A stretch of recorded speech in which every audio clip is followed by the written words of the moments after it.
Discípulos, siguiendo los pasos del Maestro, con Josué Sánchez. Un saludo, que el Señor os bendiga. Bienvenidos a un nuevo programa de Discípulos, siguiendo los pasos del Maestro. Con todos vosotros, aquí un servidor, Josué Sánchez. En el programa anterior estuvimos respondiendo a algunas preguntas que pueden surgir en referencia a la influencia de Satanás en los hijos de Dios, debido a una serie de programas que vimos. Y mencionamos que al ser un tema en el cual ha habido tanta mala enseñanza en el mundo evangélico, pues ha dado lugar a creencias erradas que no son para nada bíblicas. Así que estuvimos trayendo luz al respecto. Concretamente vimos si un cristiano puede estar poseído o atado por demonios, y también respecto a si un cristiano puede estar bajo maldiciones familiares o generacionales. Hoy vamos a responder a una última pregunta, que es si puede un cristiano ser poseído u oprimido por un demonio de enfermedad.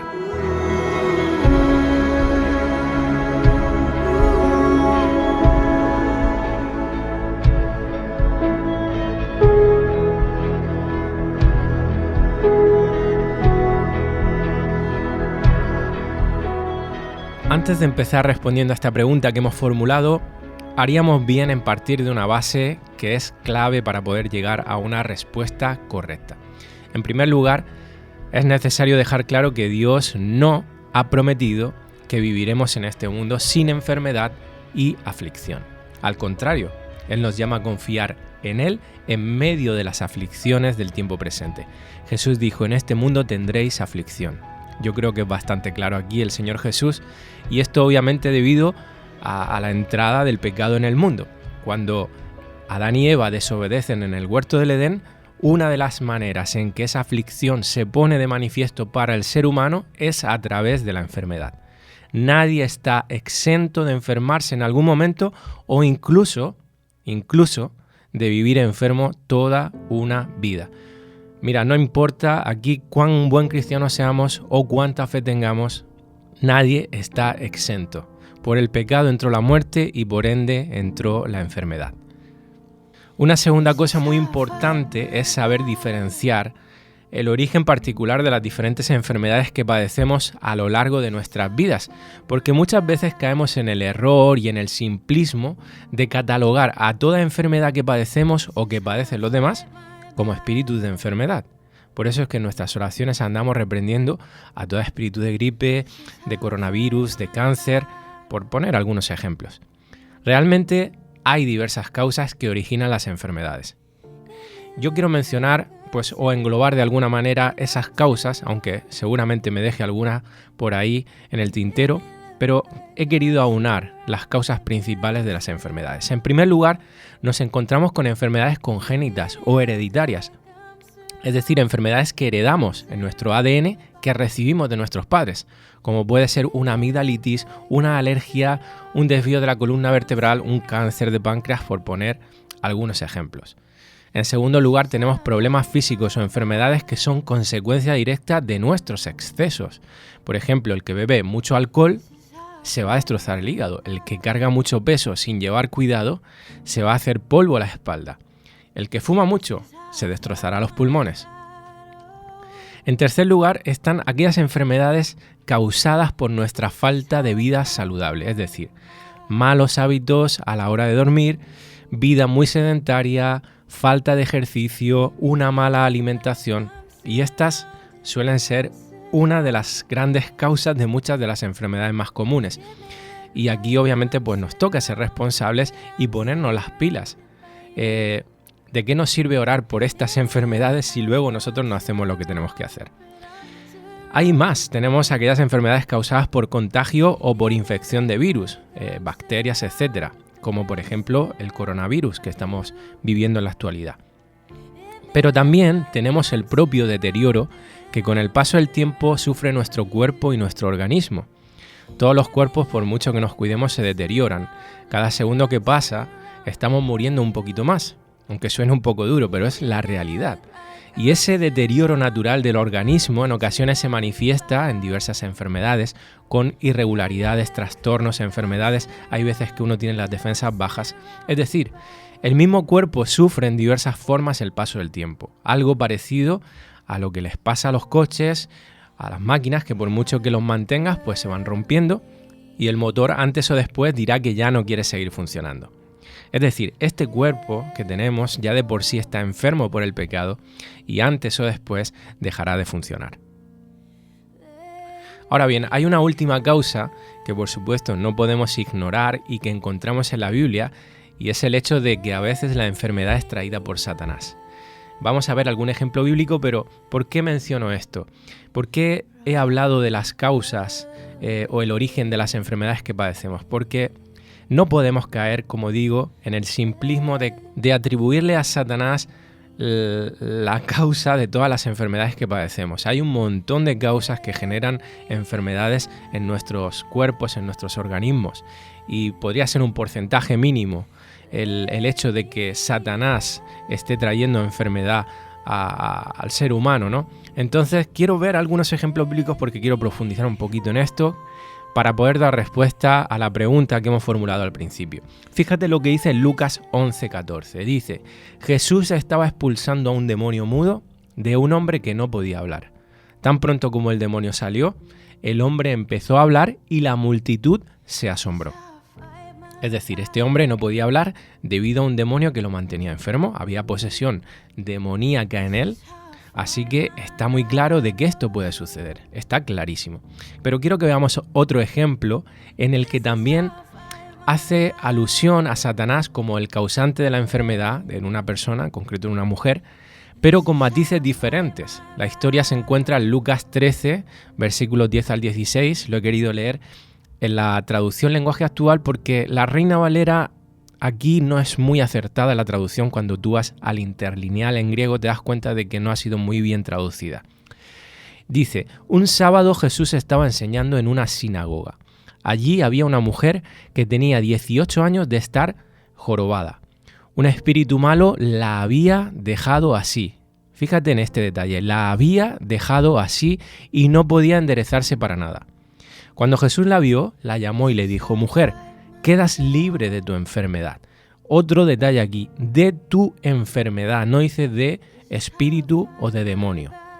Jesús puso su mano sobre ella y en ese momento la mujer se enderezó y comenzó a alabar a Dios. Me voy a saltar un par de versículos para llegar al 16. Dice que esta mujer, dijo Jesús, vale mucho más que un buey o un burro, hablando con los fariseos, porque es descendiente de Abraham. Si Satanás la tuvo enferma durante 18 años, otro detalle aquí importante, la tuvo enferma durante 18 años, ¿por qué no podría ser sanada en un día sábado?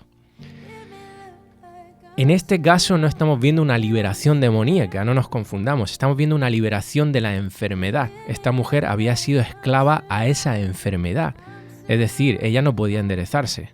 Por lo tanto, su columna estaba atada, digamos, a esa enfermedad. Pero no es que ella estaba poseída por un demonio de enfermedad, sino que en un momento Satanás toca la espalda de esta mujer y la deja encorvada y ella se queda así por 18 años. Entonces llega Jesús y obra la sanidad en su vida, enderezando su espalda e identifica a Satanás como el autor de esa enfermedad. ¿Por qué? ¿Porque Jesús culpaba a los demonios de todas las enfermedades? No, sino porque Jesús, siendo plenamente hombre, pero también plenamente Dios, tenía la capacidad divina de saber que 18 años atrás Satanás había atacado a esta mujer en esa manera. Esta mujer no estaba poseída, solo necesitaba un milagro de sanidad y fue sana en ese momento porque así tenía que ser para la gloria de Dios. Así como sucedió con el ciego de nacimiento en Juan capítulo 9, versículos 1 al 3, dice: al pasar Jesús vio a un hombre ciego de nacimiento y le preguntaron sus discípulos, diciendo: Rabí, que significa maestro, ¿quién pecó, este o sus padres, para que haya nacido ciego? Respondió Jesús: no es que pecó este, ni sus padres, sino para que las obras de Dios se manifiesten en él. En este caso, los discípulos observan dos causas posibles para la enfermedad de este ciego. Una era o que él hubiera pecado y como consecuencia Dios lo hubiera castigado, o que él había heredado la maldición de sus padres. Y vemos cómo Jesús en esta ocasión dice que ambas suposiciones eran erradas. Este hombre nació ciego, dice el Señor, con un propósito, la gloria de Dios. Porque un día Jesús se iba a glorificar en su vida obrando un milagro de sanidad. Es decir, este hombre nació ciego con un propósito, el de ser un día sano y manifestar ese milagro para la gloria de Dios delante de muchas personas. Y esto nos da un gran indicativo de por qué a veces Dios permite enfermedades en nuestras vidas. Quiero rápidamente volver a la pregunta inicial, que era, ¿puede un cristiano estar poseído u oprimido por un demonio de enfermedad? La respuesta es no. Mira, hay un detalle concluyente que encontramos en los relatos de las liberaciones de espíritus de enfermedad a lo largo de todo el Nuevo Testamento, y es que ninguno de los casos fue de personas nacidas de nuevo, es decir, de cristianos. Como ya vimos en el anterior programa, los cristianos no pueden estar poseídos ni atados por demonios. Yo creo que eso quedó bastante claro. Tenemos que diferenciar una vez más la posición de ser hijo de Dios a no serlo, porque hay una diferencia enorme en muchos aspectos. Ahora bien, encontramos en la Biblia situaciones en las cuales Dios se usa de Satanás como instrumento para traer enfermedad a la vida de algunos de los suyos, pero siempre con un propósito, como todo lo que Dios hace para su gloria.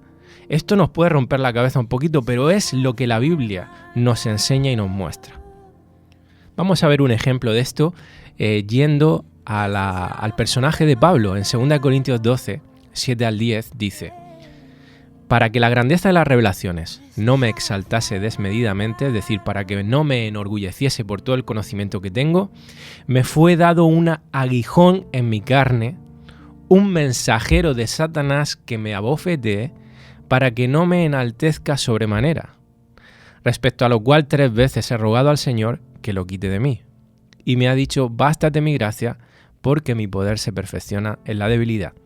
Por tanto, de buena gana me gloriaré más bien en mis debilidades, para que repose sobre mí el poder de Cristo. Por lo cual, por amor a Cristo, me gozo en las debilidades, en afrentas, en necesidades, en persecuciones, en angustias, porque cuando soy débil, entonces soy fuerte. Fíjate, porque aquí hay una enseñanza tremenda, pero aquí vemos que hay un mensajero de Satanás que estaba molestando a Pablo de alguna manera, que él lo menciona como aguijón en la carne, como algo que en su cuerpo le estaba produciendo mucho malestar, mucho dolor. Se cree, muchos teólogos que han estudiado esto, porque es un misterio el tema del aguijón, se cree que ese aguijón es una enfermedad y que, entre otras cosas, Dios le puso a Lucas a su lado, uno de sus grandes colaboradores a lo largo de todo su ministerio, que recordemos que era médico. De hecho, Pablo, en una de sus epístolas, le menciona como el médico amado. Mira, hay diferentes especulaciones, como digo, con respecto al aguijón. Yo personalmente me decanto por esta. Creo que el aguijón era una enfermedad que había venido a la vida de Pablo a través de un mensajero de Satanás, o sea, un demonio, como instrumento que Dios estaba permitiendo en la vida de Pablo para que no se enorgulleciese por tanto conocimiento y revelación que tenía, porque Dios se lo había dado, obviamente. Así que vemos como Pablo le ruega a Dios por 3 veces que lo quitara de él, pero al final recibe discernimiento de que Dios no quería quitarlo de él por su bien, y Pablo lo acepta con agrado. Lo cierto es que los planes de Dios y sus pensamientos se escapan a los nuestros, y Dios se usa de todo cuanto quiere para sus propósitos, incluso del mismo Satanás y de los demonios. A Job le pasó algo parecido, solo que en su caso esa enfermedad luego fue sanada, pero en el transcurso la enfermedad llevó a Job a tener una mayor comprensión de la gloria de Dios. Así que Dios se glorificó en su vida por medio de ese dolor, por medio de esa aflicción. Yo creo totalmente en un Dios que puede sanar cualquier enfermedad, porque es todopoderoso, porque es bondadoso, pero ¿y si no somos sanos después de haberle pedido o rogado a Dios con fe en oración? Pues entonces concluyo que debemos entender que no es la voluntad de Dios de que seamos sanos, al menos por el momento, y aceptar cuanto antes esto es vital, como el apóstol Pablo. La verdad, el Evangelio no disminuye el valor de los pensamientos, de las emociones, del sufrimiento que experimentamos durante la enfermedad. Es difícil. Sin embargo, el Evangelio nos permite ver la gloria de Dios como algo de mucho más valor para nosotros que nuestra propia salud, ya que esta gloria es el propósito y fin de todas las cosas. Nuestra naturaleza humana caída rechaza esto con mucha facilidad, pero a veces Dios permite la enfermedad en nosotros porque lo que va a producir es que nos parezcamos más a Él, aunque humanamente no lo entendamos. Te quiero contar mi experiencia. Desde hace algunos años padezco de migrañas. A veces los episodios son muy fuertes y lo paso realmente mal. La medicación me permite tener algunas temporadas en donde me encuentro mejor, pero antes o después vuelven los dolores de forma seguida y menudos dolores. Por supuesto, como hijo de Dios le he pedido a Él que me sane y lo he hecho consciente de que puede hacerlo si le place, sin ninguna duda. Créeme que no ha sido por falta de fe, pero de momento Dios no me ha sanado. Y si no lo ha hecho hasta ahora es porque no debía hacerlo, porque si no, también te digo que estoy seguro de que lo hubiera hecho. Yo le doy gracias a Dios por su bondad hacia mi vida, sea que me sane o que no lo haga y permanezca con migrañas hasta que me vaya a la tumba. Por otro lado, entiendo que mi enfermedad no es la peor del mundo, que hay hermanos y personas que padecen enfermedades muchísimo más graves. Ruego a Dios por ellos para que se haga su perfecta voluntad y les consuele y fortalezca en medio de la aflicción. Quiero terminar aquí volviendo a la pregunta del principio. Como hijo de Dios, ¿puede entonces Satanás enfermarnos? No, si Dios no lo permite. Y si lo permite, demos gracias a Dios en todo, porque es para su gloria.